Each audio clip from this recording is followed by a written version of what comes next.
Le clip di questo video sono state registrate prima dello scoppio dei casi di contagio. Vivo a Londra, ma ovunque vi troviate, per favore, seguite le regole e istruzioni delle autorità competenti per fermare la diffusione. Speriamo di poter tornare a visitare i luoghi dell'arte al più presto. Ciao ragazzi e bentornati sul canale. Oggi sono a Madrid e vi porto con me a visitare un museo forse un po' meno conosciuto rispetto al Prado e a Reina Sofia, ma che fa parte del triangolo dei musei della città, il Thyssen-Bornemisza. Si trova a 2 passi dal Prado e oggi, che è un lunedì, l'ingresso è gratuito per tutti, dalle 12 in poi.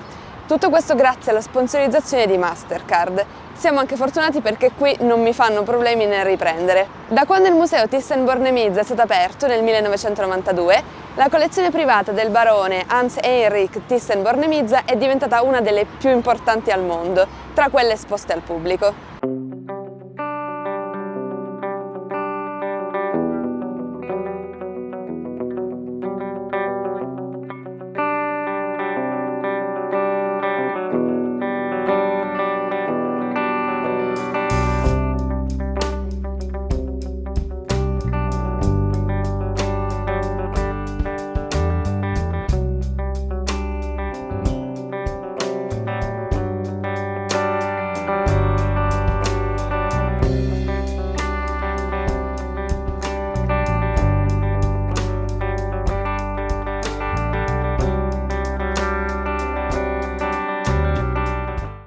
In realtà in un primo momento la collezione di più di 700 dipinti è solo stata data in prestito alla città di Madrid, per poi essere venduta dallo Stato spagnolo nel 1993.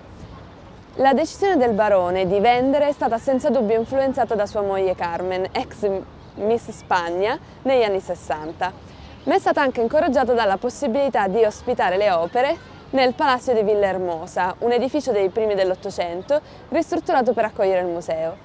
E il giardino esterno, che è alle mie spalle, è stupendo con il sole a marzo. La collezione al suo interno si sviluppa in ordine cronologico ed è divisa su 3 piani diversi. Si inizia dal piano più in alto, il secondo, con l'arte antica, e si prosegue poi con il Rinascimento e il Barocco. Lungo il percorso ci sono delle sale dedicate a temi specifici, come il ritratto, o a movimenti o a periodi particolari, come le scene di vita quotidiana olandesi. Ma le sale che a me hanno catturato di più sono quelle del primo piano, dedicate all'arte moderna, con la sezione degli impressionisti e post-impressionisti, e il pian terreno con le opere del Novecento. La collezione è generalmente forte nell'arte tedesca di ogni genere, e anche perché il barone era di origini tedesche e austriache. E poi ci sono diverse sale dedicate all'espressionismo tedesco, con opere di Emil Nold o Kirchner, Otto Dix, Max Beckmann. Ma insieme a loro anche altri artisti del gruppo Blue Rider, con Kandinsky ad esempio. Al piano terra, tra le opere che mi sono piaciute di più, ci sono quelle di Braque, Mondrian, Klee, Ernst o Picasso. Le ultime sale si concentrano infine sul periodo che per me è un po' il mio preferito, del Novecento inoltrato. Poterlo visitare tutto e fermarsi su ogni opera richiede un po' di tempo, un paio d'ore, ma come sempre vi racconto le 5 opere che per me sono imperdibili. La prima fa parte delle opere della collezione di Carmen Cervera, Mata Mua di Paul Gauguin. Il titolo, tradotto dal tahitiano, significa nei tempi antichi e richiama la voglia di Gauguin di ritrovare la naturalezza dei tempi antichi nel suo viaggio del 1891 a Tahiti. Come molte opere di questo periodo, le protagoniste sono delle donne, in questo caso immerse in un paesaggio mentre pregano la loro dea della luna, Hina. Questa è una di quelle opere di Gauguin che non smetterei mai di guardare per via dei colori e dell'atmosfera.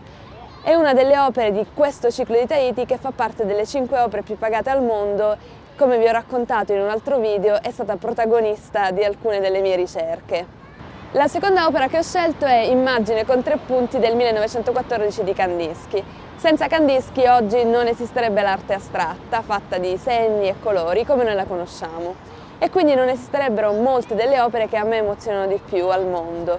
Dai primi anni del Novecento Kandinsky decide infatti che la rappresentazione in arte può essere reale ma non descrittiva, e decide quindi di raccontare un mondo spirituale fatto di emozioni, linee, macchie di colore e punti.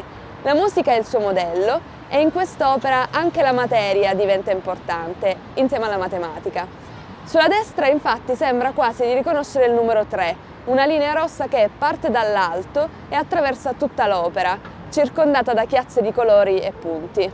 Ed essendo in Spagna, una delle opere imperdibili del museo non può che essere un Picasso, l'Arlecchino con specchio, una sorta di autoritratto in veste di Arlecchino che unisce in realtà più personaggi, il viso di Arlecchino e i vestiti di un acrobata del circo, un tema che era un'ossessione in quegli anni per Picasso. Sempre in tema Spagna mi aspettavo di trovare uno dei capolavori di Dalì che appartiene a questa collezione, Il sogno causato dal volo di un'ape intorno ad un melagrano. Così non è stato, ma in compenso sono stata felice di scoprire un'opera stupenda della pittrice americana George Keefe, Iris bianco, uno dei tipici fiori rappresentati come se fossero delle fotografie ravvicinate, un soggetto che sembra reale e riconoscibile, ma così vicino diventa quasi astratto, bellissimo. L'ultima opera che vi consiglio di non perdere si trova proprio alla fine del percorso ed è Donna della Vasca di Roy Lichtenstein. Tipica di Lichtenstein, l'opera sembra un fumetto anni 60 in cui il protagonista è una donna, contenta, felice, che fa il bagno in una vasca. Un'immagine pop che sembra più una pubblicità di quegli anni. Il bello però è che pur somigliando a dei fumetti, quindi a delle opere stampate meccanicamente, quelle di Lichtenstein sono in realtà realizzate con colori e pennello e quindi sono ognuna un'opera unica. Oltre alla collezione permanente, al museo vengono organizzate anche delle mostre temporanee, come quella in questo periodo in occasione di Arco, dedicata a Joan Jonas, un'artista americana che è famosa per le sue performance e le sue opere di videoarte. Se questo mio video insieme ti è piaciuto, lascia un like e iscriviti al canale perché ci saranno altri video dedicati ai viaggi e ai musei. Grazie e alla prossima!